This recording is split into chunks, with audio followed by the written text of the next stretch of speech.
duqa Muqdisho ayaa maanta dhagax dhigay biyo mareen laga dhisayo degmada Wadajir.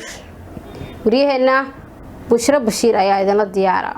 Gudoomiyaha gobolka Banaadir ahna duqa Muqdisho Cumar Maxamed Cumar Finish ayaa maanta dhagax dhigay biyo mareen laga dhisayo degmada Wadajir si xal loogu helo wadada Buuluxuubeyo oo u go'da mararka qaar roobka ka daa Muqdisho. Gudoomiyaha oo la hadlay warbaahinta ayaa sheegay in 30 sano dadka laga sugay gargaarka ay yihiin dad aan waxbana dhaamin loona baahan yahay in qof walba uu dhiibto $1 oo ah dib u dhiska dalka si gaar ah Muqdisho oo dadka ku nool lagu qiyaasay ku dhawaad 3 milyan.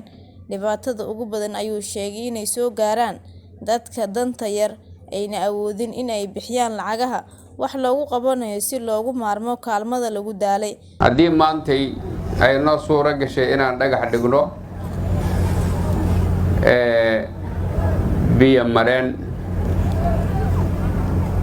ka qaadaya biyaha